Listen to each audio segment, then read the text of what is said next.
Olá, bom dia, boa tarde ou boa noite, dependendo do horário em que você está assistindo esta videoaula. Exatamente, mais uma videoaula de química aqui no canal Pedro Sami. Bom, e nesta videoaula nós estaremos corrigindo uma lista de exercícios de revisão para os alunos da terceira série do ensino médio. Exatamente, meu querido terceirão aí está sendo contemplado como a primeira turma que vai estar recebendo a videoaula de revisão. Espero que essa videoaula de revisão os ajudem bastante a estar estudando para o teste, certo? Eu entreguei as revisões aí na terça-feira, dia 3. Estou gravando esse vídeo na madrugada, meia-noite e 44, já no dia 4, e ele vai ser liberado no melhor canal de química que existe. Exatamente, o canal Pedro Sami. Então, gente, sem mais delongas, vamos começar a nossa revisão. Para você que não é da terceira série do Colégio Andrade de Figueiredo, mas que também é inscrito no canal, nessa revisão nós vamos estar falando sobre os seguintes assuntos: identificação de funções oxigenadas, tá? Todas as funções, álcool, fenol, éter, cetona, aldeído, ácido carboxílico, aliás, quase todas, porque tem mais além dessas. A gente também vai estar vendo aí um pouco de aleto orgânico, que está presente aí na apostila do ProRaiz, tá bom?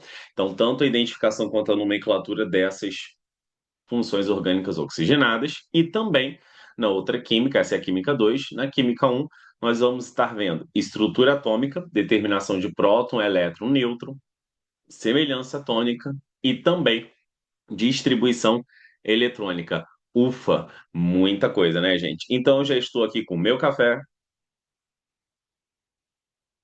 e vamos começar a nossa videoaula de revisão. Lembrando que essa lista que eu vou estar projetando agora, ela está disponível para o download.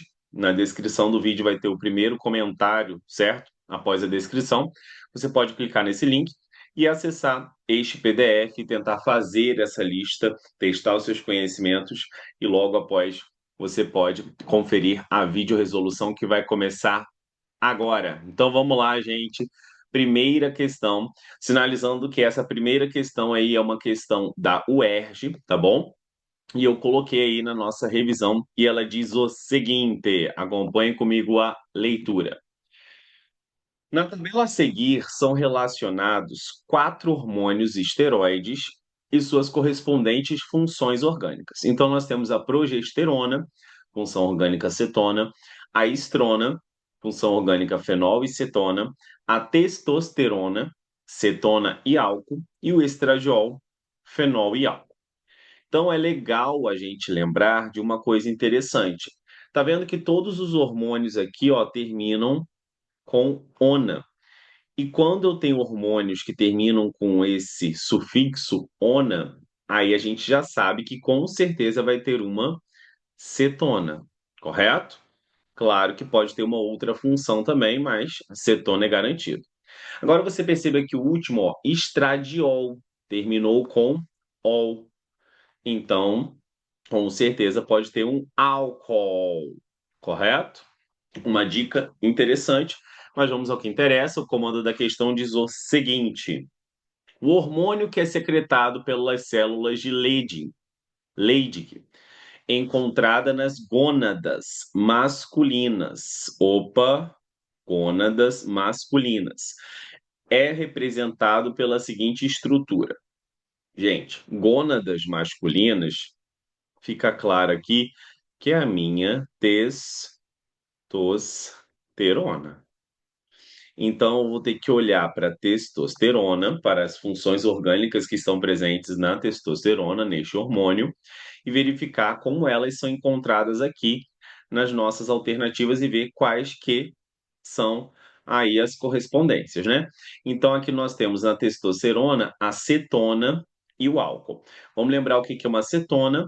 Uma cetona aqui, que eu vou colocar de roxinho, é quando eu tenho uma carbonila no meio da cadeia, ou seja, quando eu tenho esse grupo carbonila, C-O, exatamente, no meio da cadeia, ou seja, entre dois carbonos.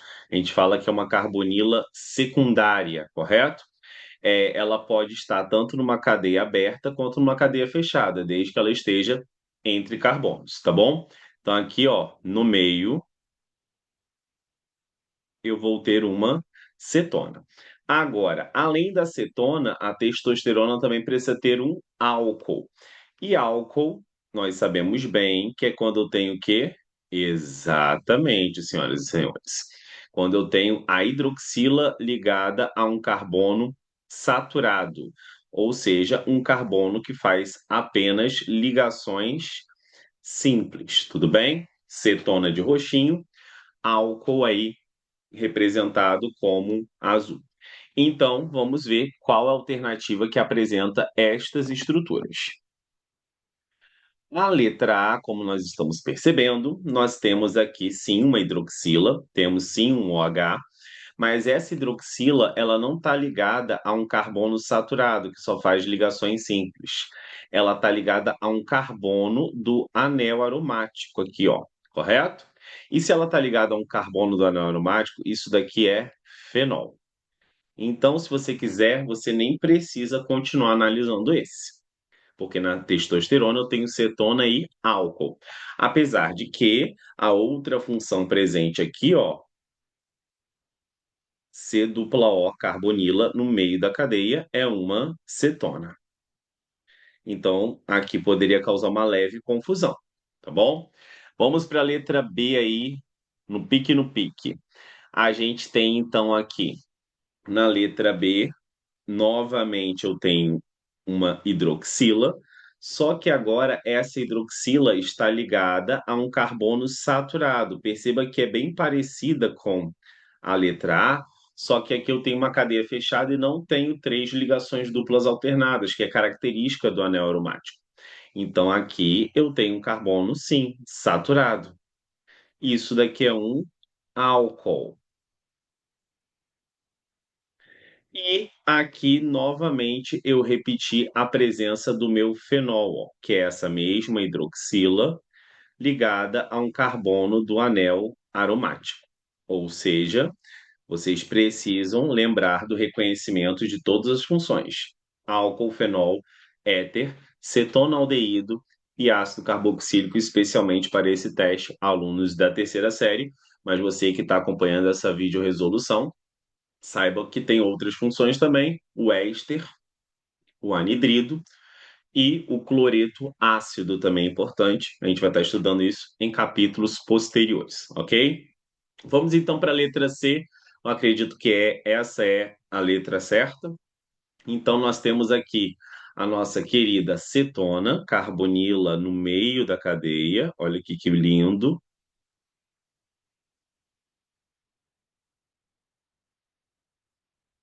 E eu tenho um álcool aqui também, porque eu tenho aqui uma hidroxila ligada a um carbono saturado, que só faz ligações simples. Então, cetona e álcool era o que a questão queria, testosterona, logo, letra C é a correta, tá bom? Só para a gente terminar de analisar aí, a gente conseguir aprender bastante, tá bom? Na letra D, tanto a primeira carbonila lá de cima, quanto esta outra aqui de baixo, ó, são características da função cetona. Se essa carbonila não tivesse entre dois carbonos, se ela tivesse na extremidade da cadeia, fosse uma carbonila primária, por assim dizer, aí a gente teria um aldeído, tá bom, gente? Então aqui também cetona. Aí você vai falar, professor, mas nessa da letra D ela tá na extremidade. Então, não tá. Porque se você for analisar aqui, ó, este carbono da carbonila, que eu acabei de sinalizar agora de preto, ele está entre esse carbono aqui da extremidade e esse carbono aqui da parte fechada da cadeia. Então, isso é uma carbonila secundária, isso está entre dois carbonos, isso é uma cetona, tá bom? Bom, gente, vamos então para a nossa próxima questão, questão de número 2, que diz o seguinte: acompanhe comigo aí a nossa querida solução. Vamos lá? O geraniol, uma substância obtida do óleo de rosas, a seguir, está representada desculpa, eu falei muito rápido. O geraniol, uma substância obtida do óleo de rosas. A seguir está representada a estrutura química da substância responsável pelo odor característico. Dê a sua nomenclatura e o PAC. Então, aqui nós temos que lembrar, temos que reconhecer que aqui novamente eu tenho uma hidroxila, e essa hidroxila está ligada a um carbono saturado. Se essa hidroxila está ligada a um carbono saturado, como a gente está percebendo aqui, isso é um álcool. E toda vez que eu tenho um álcool, eu vou ter o sufixo, ou seja, o final da função vai terminar em ol, o final do nome, né, da nomenclatura. E aí, quando eu tenho uma cadeia assim ramificada, né, a gente percebe que existem ramificações aí, nós temos que identificar a nossa famosa cadeia principal. Então, a cadeia principal vai ser a maior sequência de átomos de carbono contendo carbono ligado ao grupo funcional. E aí, a maior sequência aqui vai ser essa sequência que nós chamamos de linear, a retinha aqui mesmo. Que lindo, hein? Ó, e aqui o carbono. Agora nós temos que numerar de modo que o grupo funcional fique no menor número possível, né? Nós estamos muito habituados a ler palavras da esquerda para a direita, a numerar coisas da esquerda para a direita, mas a hidroxila, que é o grupo funcional, está à direita. Então, eu vou começar da direita para a esquerda. Então, a gente tem que lembrar de uma coisa muito importante agora, que é o seguinte: a numeração, onde que eu coloco isso? Olha, eu vou colocar isso aqui na 3, mas é algo que é da 4. Eu vou tentar botar aqui na 4 mesmo, no espacinho da 2, desculpa. A numeração,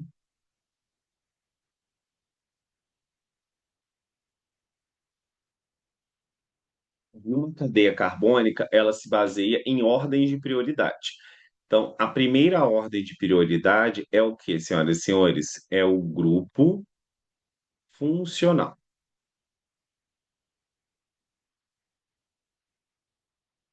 A segunda ordem de prioridade são as insaturações. Que são insaturações, Pedro? São as duplas e triplas ligações, tá? O grupo funcional é a parte oxigenada. E a terceira coisa, a terceira característica e a terceira coisa na cadeia, certo? Que facilita essa numeração, que coloca ela aí como prioridade, vai ser o que nós chamamos de ramificações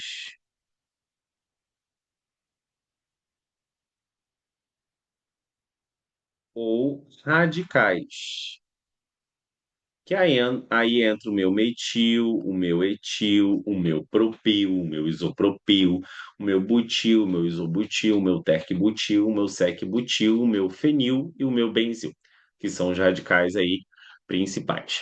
Bom, agora que eu sei que o grupo funcional tem a prioridade dele estar no menor número, o carbono ligado a esse grupo funcional, por isso que eu vou começar a numerar desta extremidade aqui, que é mais próximo da hidroxila, e eu vou seguindo, certo? Desse jeito, até chegar na outra extremidade esquerda. Então, eu contei 8 aí. Agora eu tenho que identificar o quê? Exatamente, eu preciso identificar os radicais, ou seja, os carbonos que estão fora dessa assinalação vermelha aí. Então, nós temos esse radical que só tem um carbono, no carbono 3, eu tenho esse mesmo outro radical no 7. Esse radical que tem apenas um carbono, ele vai ser chamado de metil. E aqui também será o meu metil. Lembrando que quando eu tenho um carbono, eu utilizo o prefixo met, por isso metil, todos os radicais terminam em il. Quando eu tenho dois carbonos, eu utilizo o prefixo et. Quando eu tenho três carbonos, eu utilizo o prefixo prop. E quando eu tenho quatro carbonos, eu utilizo o prefixo but. Então, na nomenclatura, agora eu vou citar os radicais primeiro. Então, aqui eu tenho radicais nos carbonos 3 e nos carbonos 7, no carbono 7. E esses radicais são iguais, então eu condenso ele no nome. Então vai ficar assim, ó, 3,7 de metil Aí a minha cadeia principal tem 8 carbonos. Então, se minha cadeia principal tem 8 carbonos, eu vou colocar o que aí? Um oct, correto? Aí eu tenho ligações duplas. E essas ligações duplas estão no 2 e no 3 e no 6 e no 7. E aí eu escolho o menor número, tá? E aí quando eu tenho duas duplas, além de colocar esse oct, que é o prefixo do número de carbonos da cadeia principal, eu vou ter que botar uma vogalzinha A. Octa. Agora eu coloco a posição. 2,6. Aí, quando eu tenho dupla, eu boto em, mas como são duas, vai ser de em. E aí, aqui é opcional você pegar e colocar um e o sufixo ol, ou botar direto ol, porque quando a hidroxila está no carbono 1, eu posso omitir a sua numeração. Eu vou colocar somente para constar assim, ó. Lembra que tem que indicar a posição da hidroxila, porque ela pode não estar no 1, tá bom? De em um ol, ou direto de enol. Então, radicais, cadeia principal, insaturações, se for an, ligações simples, se for em, ligação dupla, se for in, ligação tripla, posição da hidroxila, ol, sufixo de álcool, correto? Então, esse seria o nome aí do geraniol, o nome UPAC, o nome oficial. Vamos então para a nossa terceira questão, que diz o seguinte: a baunilha é uma espécie de orquídea. A partir de sua flor é produzida a vanilina, conforme a representação química que dá origem ao aroma de baunilha. As funções orgânicas presentes na valinina são. Então, novamente, eu tenho identificação de funções orgânicas. Algumas nós já vimos, então é bem tranquilo ali. A gente percebe que eu tenho aquela hidroxila ligada aqui, ó, a um carbono do anel aromático. Então, aqui, se eu tenho hidroxila ligado a um carbono do anel aromático, aqui nós sabemos que nós temos o nosso querido fenol. Esse F ficou feio, hein? Fenol. Perfect. Agora eu tenho o quê? Um oxigênio entre dois carbonos, tá vendo? E aí, quando eu tenho um oxigênio assim entre dois carbonos, nós temos o que nós chamamos de éter. E para finalizar, olha quem eu tenho ali, a carbonila. Só que esta carbonila é uma carbonila diferente. Ela é uma carbonila que não está entre dois carbonos. Você perceba aqui, senhor e senhora, que está assistindo essa maravilhosa videoaula, que essa carbonila, ela está o quê? Entre um carbono e um hidrogênio que está na ponta ali, certo? Então, esta carbonila não é uma carbonila de cetona, como a gente viu na testosterona. Essa vai ser uma carbonila de aldeído. Então, eu vou ter que marcar aí a alternativa que tenha essas funções: éter, fenol e aldeído. Fenol, éter e aldeído, letra C de casa. Vamos então para a nossa próxima questão, que é a questão de número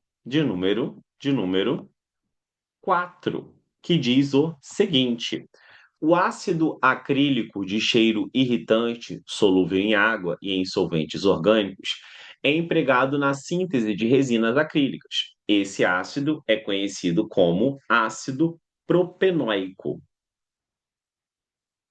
Ácido propenóico. Dê a sua fórmula estrutural de bastão. Então, aqui a gente tem que lembrar o seguinte: toda vez que a gente tem essa terminação aqui, ó, oico, tudo bem? Toda vez que a gente tiver essa terminação oico aqui, ó, isso é um indicativo da função ácido carboxílico.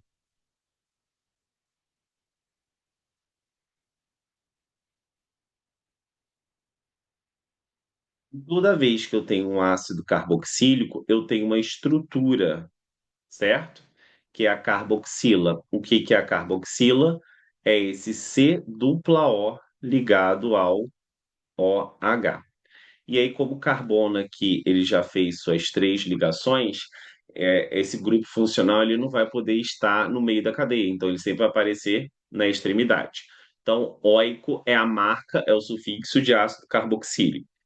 Aí a gente tem que lembrar que prop, como nós vimos, é o quê? É um prefixo que indica aqui, ó, três carbonos. Prop, correto? E ainda eu tenho o quê? Eu tenho um infixo ainda aí. Eu tenho algo que está no meio, ó. Prefixo no início, sufixo no final. E aqui eu tenho o infixo em. Esse infixo em quer dizer o quê? Quer dizer que eu tenho carbonos fazendo ligação dupla. Lembra que quando eu tenho carbonos fazendo ligações simples, como eu já disse anteriormente, carbono fazendo ligação dupla, quer dizer que eu vou ter em, em, e quando eu tenho carbonos fazendo ligação tripla, senhoras e senhores, vai ser o meu in. Como ali é em, quer dizer que aqui, além de ter três carbonos, e além de um desses três carbonos ser uma carboxila, eu tenho carbonos fazendo dupla. Então, como ele quer a fórmula estrutural de bastão, ele quer aquela em zigue-zague. Então, vamos lá fazer? Dois, três. E agora eu vou colocar aqui o quê? C dupla O, vou colocar carboxila. Ah, professor, mas ali você desenhou para cima e aqui você está desenhando para baixo. Não, não importa, tá bom? Geralmente eu acompanho o pico a vala. Então, como foi para baixo, eu boto primeiro a carboxila e depois eu boto a hidroxila para cima. Mas se você fizesse ao contrário, não teria problema, tá bom? E aí eu ainda preciso colocar a dupla.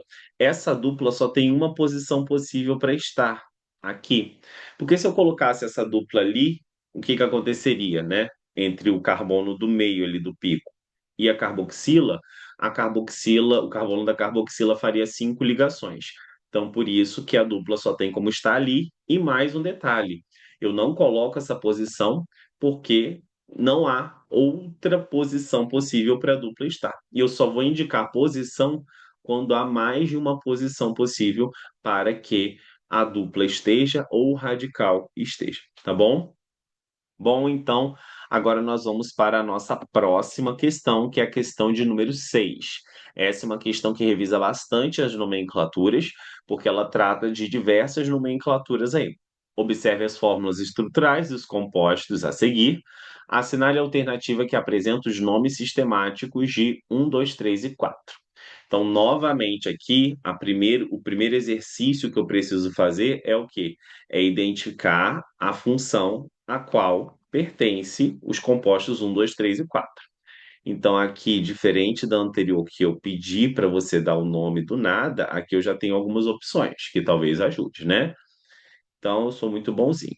Aqui eu tenho o álcool, porque eu tenho aqui essa hidroxila ligado a um carbono saturado. Aqui, novamente, eu tenho um álcool, mas já é uma cadeia que não tem ramificação, só tem a dupla, que eu tenho que sinalizar ela lá. Aqui eu já tenho uma carbonila no meio. Então, lembre que quando essa carbonila está no meio, não é aldeído, é o quê?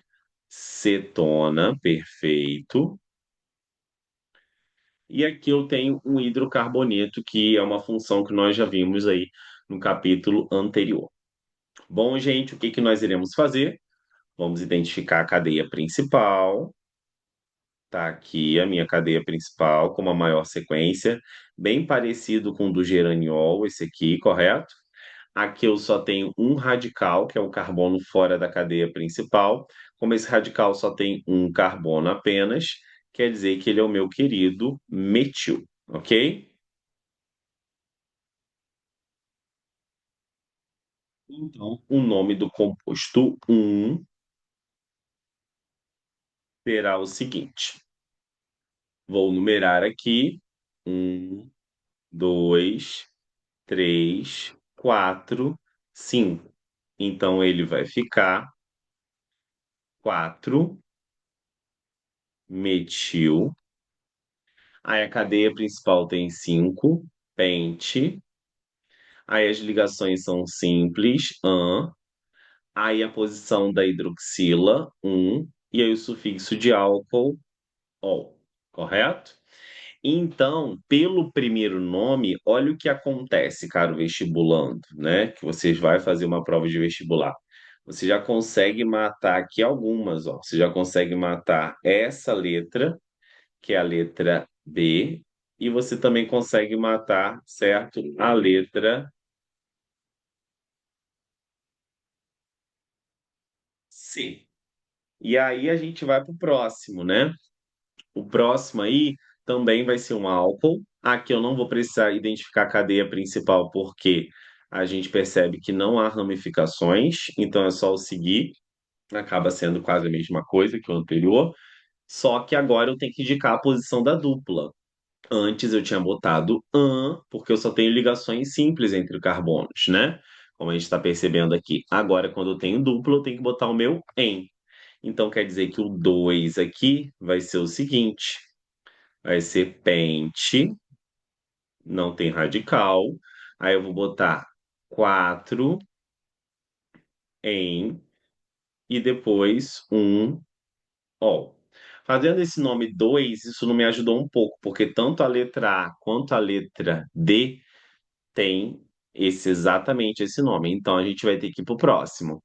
Aí o próximo, a gente tem uma cetona. Então aqui nós temos que identificar sim cadeia principal,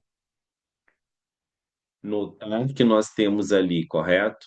Um radical, um carbono fora da cadeia principal, que é esse carinha aqui, que quando eu tenho este cara que só tem um carbono, nós sabemos que é metil. E agora nós vamos numerar de modo que o grupo funcional tem o menor número. Então, por isso que eu vou começar da esquerda, porque a carbonila da acetona está à esquerda aí, está mais próximo da extremidade esquerda. 2, 3, 4, 5. E aí o nome do meu composto 3 vai ser igual a 4 metil. A cadeia principal tem 5, então por isso pente. Aí só tem ligações simples, então eu coloco pelo menos entre carbono só tem ligações simples. E agora eu vou colocar a posição da carbonila, 2. E agora o sufixo de cetona, que é ona, ok? Então, sufixo de cetona, ona. Sufixo de aldeído, al. Então, tem que lembrar desses sufixos. Sufixo de álcool, ol, correto? E aí a gente percebe que tanto, né, a letra A quanto a letra B tem exatamente esse nome. Então, o que vai realmente acabar desempatando vai ser o último composto, o composto 4, que é um hidrocarboneto. E aí nós temos que identificar a cadeia principal. Aí nós temos que fazer uma contagem de sequência aqui, ó. 1, 2, 3, 4, 5, 6. 1, 2, 3, 4, 5, 6, 7. Realmente aí a reta vai ser a maior, porque tem maior número de carbono.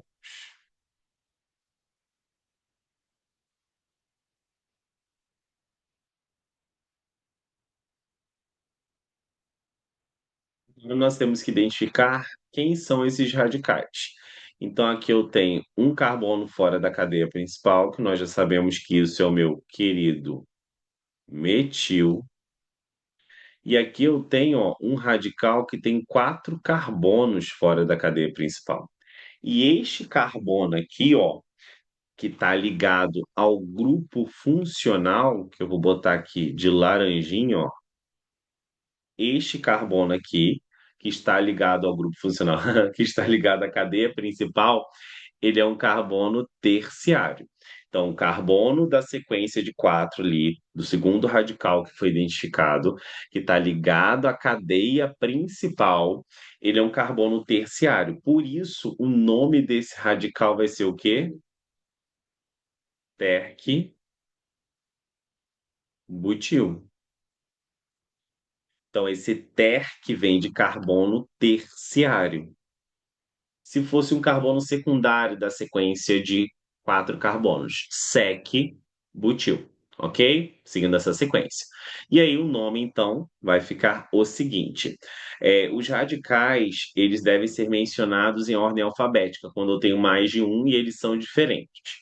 Então, ali eu tenho terc-butil e metil.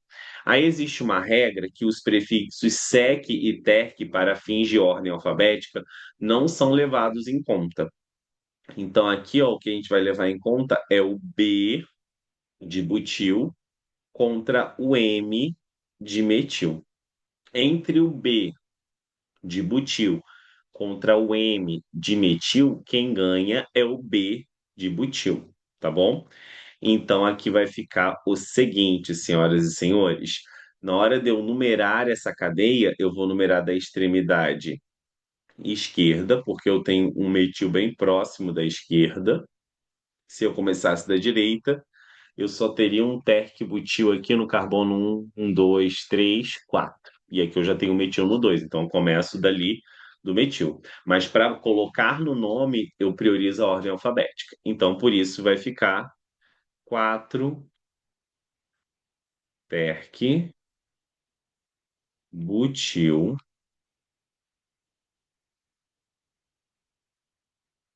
2 metil. Aí a cadeia principal tem 7, então eu boto et, ligações simples, an, hidrocarboneto, o. Aí ali, não sei se vocês perceberam que no nome não apareceu com H. Então, o que que eu posso fazer? Eu posso ou separar o L do H, ou eu posso simplesmente retirar o H e botar direto assim, ó, epitano. Então, aí o PAC, ela recomenda separar o dígrafo, LH, ou você pegar e tirar o H e botar leptano direto. E aí a alternativa correta fica sendo a minha letra D de dado, porque aqui o terc-butil ele é citado primeiro e aqui eu tenho o metil na letra A sendo citado primeiro. Como a ordem alfabética precisa ser priorizada e os prefixos sec e terc não são levados em conta, por isso que o B de butil vem primeiro e depois o M de metil. Tudo bem? Anotem isso então. Os prefixos sec, de sec-butil, e terc, de terc-butil, não são levados em conta a fim de ordem alfabética. E os radicais, quando são diferentes, devem ser citados em ordem alfabética. Anotou? Vou repetir de novo. Os prefixos sec e terc não são levados em conta a fins de ordem alfabética. E o radical aí deve ser citados, radicais devem ser citados em ordem alfabética quando são diferentes. E eu vou tomar meu café porque já é 1h17 da manhã. Maravilha. Então, vamos para a nossa questão de número 6, que diz o seguinte aí. Acompanhem comigo a leitura. O envenenamento por chumbo é um problema relatado desde a antiguidade, pois os romanos utilizavam esse metal em dutos de água e recipientes para cozinhar. No corpo humano, com o passar do tempo, o chumbo deposita-se nos ossos, substituindo o cálcio. Isso ocorre porque os íons chumbo mais 2, de número atômico 82, e cálcio mais 2, de número atômico 20, apresentam a mesma carga elétrica e são similares em tamanho, fazendo com que a sua absorção de chumbo pelo organismo aumente em pessoas que têm deficiência de cálcio. Qual o número de prótons, de nêutrons e de elétrons dos átomos mencionados, sabendo que a massa do chumbo é de 207 e a massa do cálcio é de 40? Então, se tem um pronome interrogativo qual, tem que ter uma interrogação aqui no final. Escusas pelo erro. Bom, gente, o que eu vou ter que fazer? Fazer a representação deles é a melhor forma de determinar tudo. Então, como que vai ser a representação desse chumbo mais 2 aqui, ó? Do chumbo mais 2, você bota assim, mais 2. Você bota o número atômico que já veio bonitinho, 82. E a massa você bota lá em cima, ó, 207. Agora vamos determinar.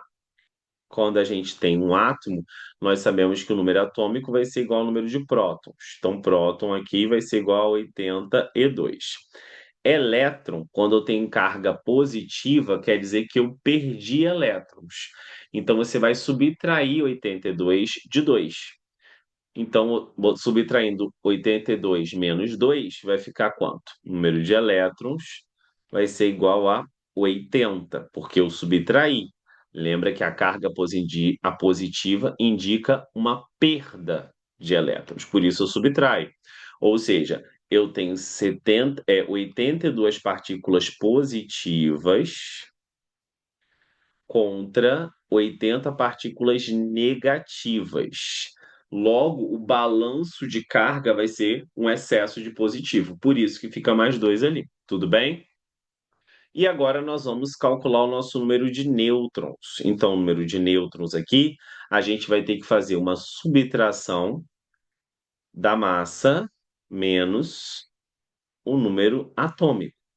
Então, o número de nêutrons aqui será igual a 207 menos 82. Então, o número de nêutrons vai dar, vai dar exatamente 125. Tudo bem? Tranquilo? Bom, gente, isso é para o chumbo, mas além do chumbo, ele citou um outro elemento também, que é o cálcio. E ele também falou da massa desse cálcio. Então, vou botar de azulzinho aqui só para diferenciar. O cálcio também é mais 2. O número atômico já apareceu dele ali, 20. Só que a massa do cálcio ele botou como 40, tá vendo? Então, aqui eu botei 40. Então, cuidado aqui que a massa do chumbo é 207 e a massa do cálcio é 40, ela não aparece lá na representação em cima no texto. Então ele fala no enunciado, no comando da questão. Então aqui vamos lá. Próton igual a 20. Elétron vai ser subtração de 2, então vai dar 18. Nêutron nós já sabemos que é a subtração de um pelo outro.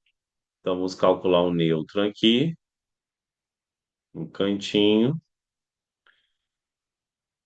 Então, o nêutron vai ser 40, que é a massa do cálcio, menos 20. Vai ser tranquilo aqui, né? 40 menos 20, nêutron igual a 20. Então, aqui, 20. É o que ele queria, número de prótons, nêutrons e elétrons. Tudo bem? Não coloquei na ordem aí.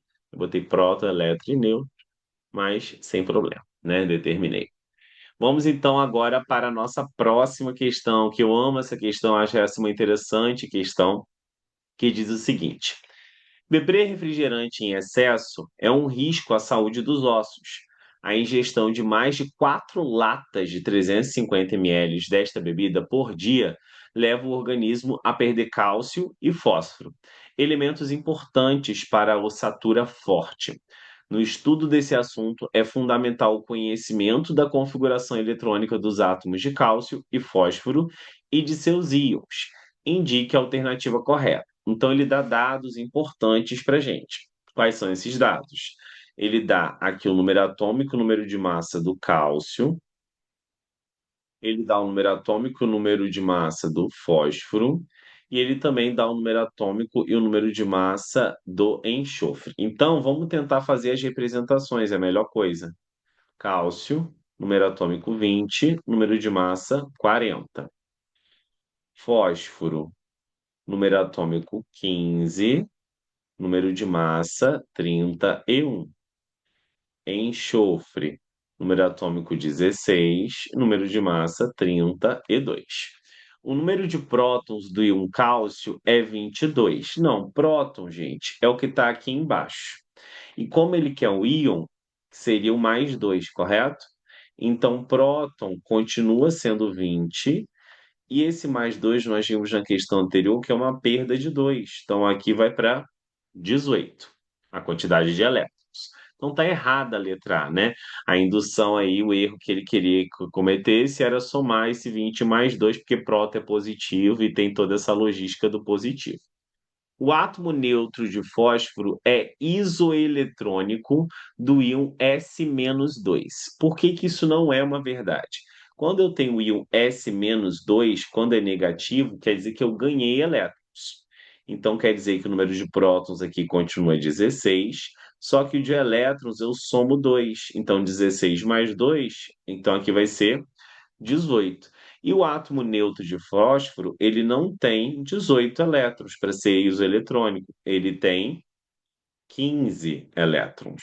Ele é neutro, tem a mesma quantidade de prótons e elétrons. Então, está incorreta, ele não é isoeletrônico. O fósforo contém 15 nêutrons. Não, 15 é o número de prótons. Se a gente fosse calcular o número de nêutrons do fósforo, a gente teria que fazer a subtração da massa, que é 31, menos 15, que é o número atômico, então o número de nêutrons seria 16 do fósforo. O íon cálcio mais 2 é formado pelo ganho de 2 elétrons. Não, quando eu tenho essa carga aqui, ó, mais 2, isso quer dizer que eu tenho perda de elétrons, correto?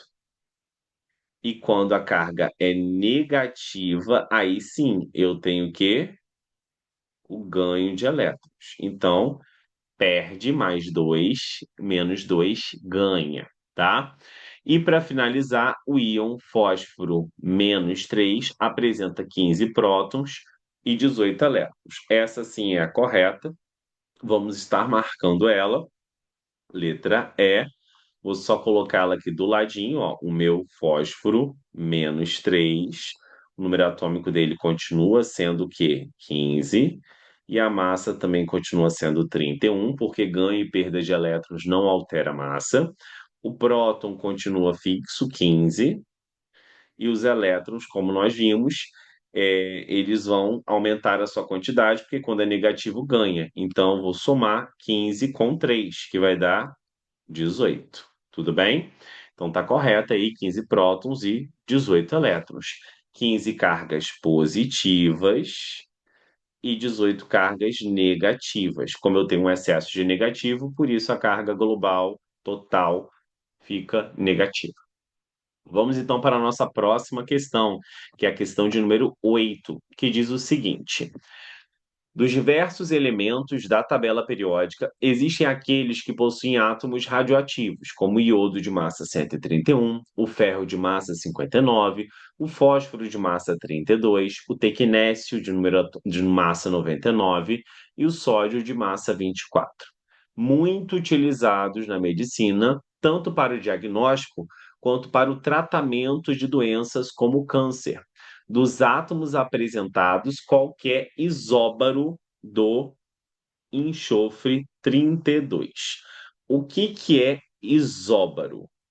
Então você tem que lembrar que isóbaro é aquele átomo que apresenta mesmo número de massa. E na representação atômica, como nós já vimos anteriormente, mas aqui eu vou destacar de maneira mais acentuada, o que fica embaixo é o Z, que é o número atômico, correto? E o que fica em cima é o A, que é o número de massa. Então, se ele quer aquele que apresenta o mesmo número de massa, é só olhar aquele que está o quê? Em cima. Os dois têm que ter o mesmo valor de expoente. E a gente percebe que o enxofre aqui é 32 e o fósforo também é 32. Então, dos átomos apresentados, o que é o isóbaro do enxofre 32 será o quê? O fósforo 32. Acabou. Essa é a resposta. Agora vamos lá.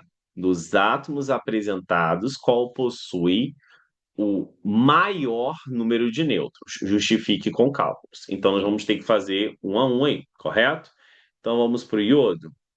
o iodo ele vai ter número de nêutrons igual a massa, que é 131, menos 53.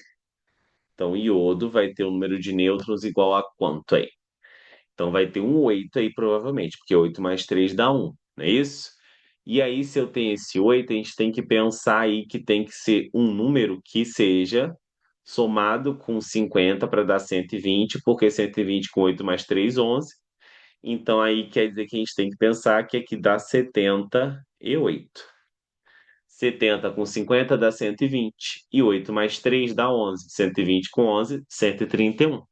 Então, primeiro o iodo aí com 78 nêutrons. Acredito que será ele, tá? Vamos dar uma olhada nos outros. Mas como ele quer que justifique com cálculos, eu preciso justificar. Agora nós vamos para o ferro. Então, o ferro aqui, ó, o número de nêutrons vai ser o quê? 59 menos 26. Então, aqui vai dar 33, correto? Bom, agora nós vamos para o fósforo. Então, o número de nêutrons aqui do fósforo vai ser 32 menos 15. Então, o número de nêutrons do fósforo vai ser igual a 17. Agora nós vamos para o tecnécio, Tc. Então, o número de nêutrons aqui vai ser 99 menos 43. Então, o número de nêutrons vai ser 56, correto? E para finalizar, nós temos aqui o nosso querido sódio. O número de nêutrons vai ser igual a 24 menos 11. O número de nêutrons vai ser igual a 13. Tudo bem? Vamos de café, gente. Tá faltando duas questões. Que delícia. Ai, ai. Carrapato não tem pai, pois é. Nanana. Agora, as duas últimas questões são sobre distribuição eletrônica. Logo, senhores e senhoras, exatamente, sem muita preguiça, você vai ter que saber montar o nosso maravilhoso, incrível, fantástico diagrama de Linus Pauling. E para montar esse maravilhoso diagrama, você tem que ter o pré-conhecimento de duas informações. A primeira informação necessária, isso aí que você está pensando. É, exatamente. A quantidade de elétrons que eu tenho em cada camada. Então, a camada K aqui, nós sabemos que eu tenho 2 elétrons. A camada L, eu tenho 8 elétrons. A camada M, eu tenho 18 elétrons. A camada N, 32 elétrons. A camada O, 32 elétrons. A camada P, 18 elétrons. E a camada Q, 8 elétrons. Agora você também tem que saber a quantidade de elétrons que eu tenho em cada subcamada ou subnível. O subnível S tem 2 elétrons, o subnível P tem 6 elétrons, o subnível D tem 10 elétrons e o subnível F tem 14 elétrons. E agora eu vou fazendo essa distribuição seguindo a quantidade de elétrons totais por camadas e elétrons por subnível. Então, na primeira camada, eu só vou precisar utilizar um subnível S, porque ele tem 2 elétrons e a primeira camada também tem. Como é a primeira camada, eu boto 1. Então, aqui vai ficar o quê? 1s2. Agora, a segunda camada, ela já tem 8. Então, aqui vai ficar um 2s2. E eu vou precisar também do meu 2p6. Terceira camada tem 18. Então, eu vou precisar de um subnível S, de um subnível P e também de um subnível D. 10, 18. A quarta já são 32, então vou precisar utilizar o subnível F. E olha a mente, já está pensando no final. 4s2, 4p6, 4d10 e agora sim 4f14. A quinta camada, a mesma coisa que a quarta, só que começando com 5.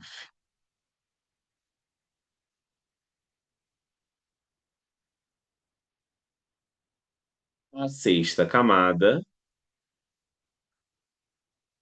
6p6, 6d10, totalizando os 18. E a sétima camada só tem 8, então só vou precisar do subnível S e também do subnível P. Agora nós temos que seguir essas retinhas bonitinho e traçar diagonais, e essas diagonais vão fazer com que eu distribua os elétrons em ordem crescente de energia. Olha que lindo, gente. Que lindo, que lindo. Nananana.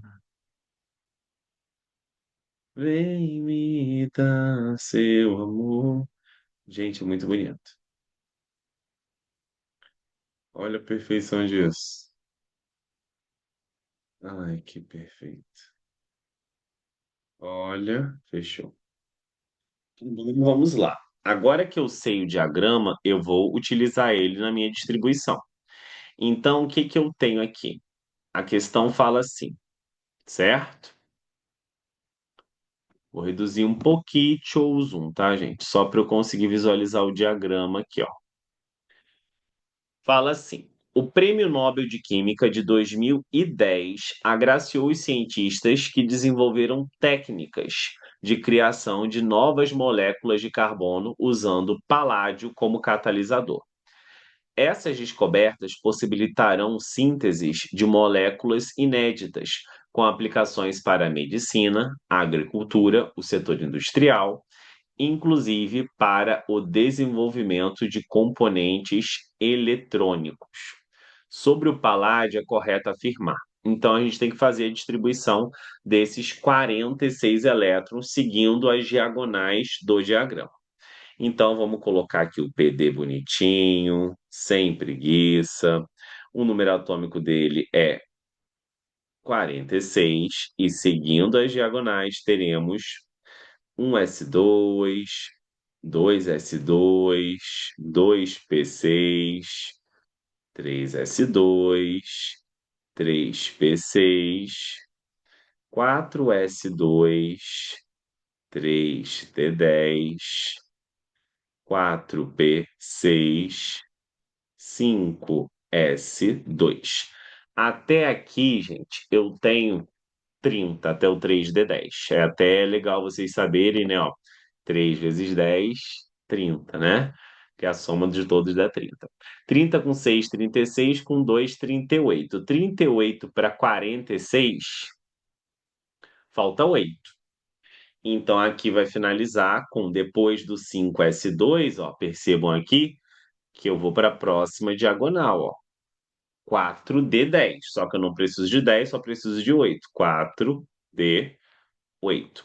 Agora que nós já utilizamos esse diagrama, a gente vai perceber o seguinte: apresenta como subnível mais energético 5S2. Não, o subnível mais energético é sempre o último subnível da distribuição.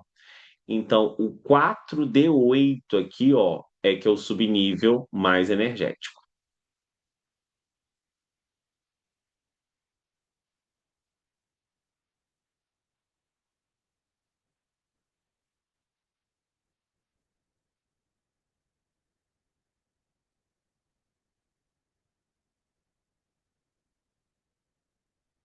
Último da distribuição.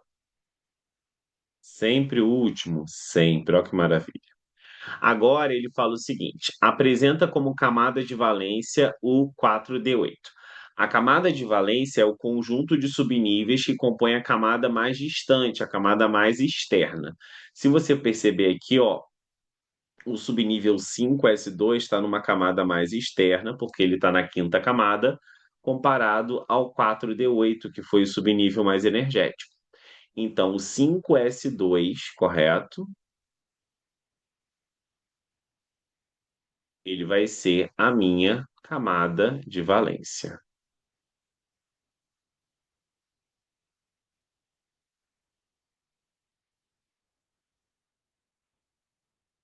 Tivesse outro subnível que começasse com 5, também seria o 5s2 mais esse outro subnível, ok? Deixa eu só dar uma apagadinha aqui para vocês não confundirem. É só o 5s2 ali, eu só estava usando para fazer uma comparação, um termo de comparação. Então tá errado, né? Apresenta quatro camadas eletrônicas. Não, se a camada de valência é 5s2, ele apresenta cinco camadas. E, professor, não tem nenhuma correta? Calma, vamos para a última. Possui dois elétrons na camada de valência. Sim, se é 5s2 aqui, ó, a gente percebe que a CV, que não é comando vermelho, é a camada de valência, apresenta aí os seus dois elétrons. Então, por isso, letra D de dado. E estamos partindo para a última questão, gente. Eu espero que vocês, assistindo a esta videoaula, estejam aprendendo tanto quanto eu. Estou aprendendo a cada dia a trabalhar com o YouTube, né? A estar atingindo vocês, querendo ou não, numa aula que seja mais dinâmica, que não seja tão longa. É um desafio para mim, porque eu acabo explicando um pouco a teoria a cada questão. Então, se você chegou até aqui, e gostou dessa videoaula, por favor, dá aquele joinha aí, ajuda o YouTube a mostrar para outras pessoas que esse é um vídeo relevante, esse é um vídeo de qualidade, esse é um vídeo que ajudou você a estar entendendo as coisas, correto? Então, vamos para a nossa última questão. Preciso do seu joinha. Joinha. Questão 10 diz o seguinte: o iodo, um ametal do grupo dos halogênios, é um sólido negro e lustroso, que possui leve brilho metálico. E, se sofrer evaporação, se transforma em gás de coloração violeta e odor irritante. É formado por átomos que possuem a representação iodo de número atômico 53 e massa 127. Dê a distribuição eletrônica do iodo. Identifique o subnível mais energético e a camada de valência. Então é bem parecida, né, com a anterior, só que a anterior eu estava perguntando características da distribuição e afirmando. Aqui já é uma questão aberta. Então, se eu sei que o número atômico dele é 53, é só eu pegar e distribuir os 53 elétrons. Está aqui, ó.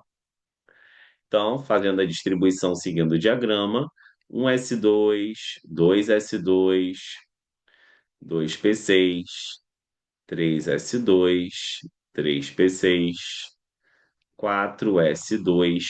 Cuidado, porque depois do 4S, ó, volta para o 3D, porque eu estou seguindo as diagonais, ordem crescente de energia, distribuição eletrônica energética. Três D10, quatro P6, 5S2, 4D10, 5P6, até que eu tenho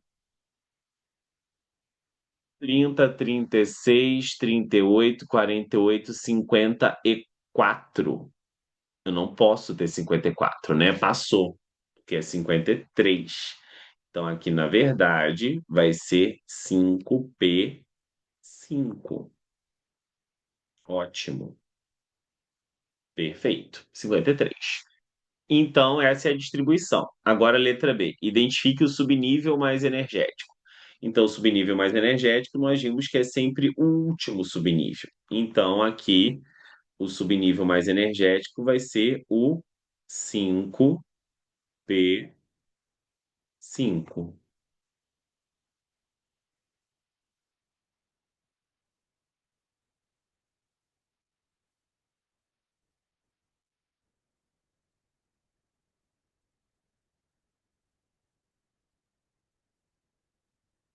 E a camada de valência? A camada de valência é o conjunto de subníveis que compõe a camada mais distante. Como esse átomo aí, pela distribuição, tem cinco camadas, ao contrário lá do paládio, que só tem um subnível na camada quinta, aqui no iodo eu tenho dois subníveis na quinta camada. Então, tanto o 5s2 quanto também o 5p5 serão camada de valência. 5s2 e 5p5.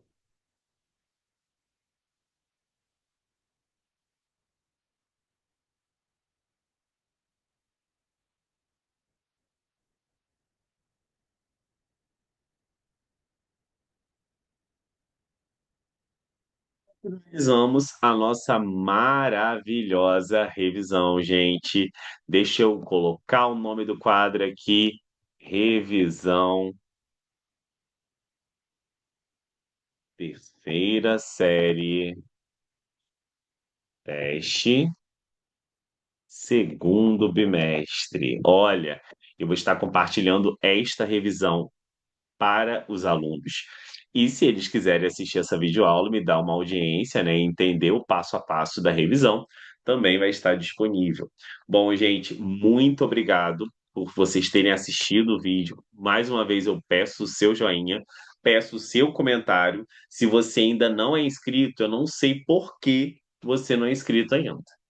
Então, por favor, se inscreva. Tem várias playlists interessantes, apesar de ser um canal em que domina química. Eu tenho uma playlist legal lá de física que vale a pena aí você conferir. Se você quer saber um pouco sobre leis de Newton, estática de ponto material também é abordada nessa playlist, também MCU, vetores, enfim. Dá uma vasculhada lá na playlist de física que ela pode estar te ajudando. Bom, gente, é isso aí. Até a nossa próxima videoaula. Tchau, tchau!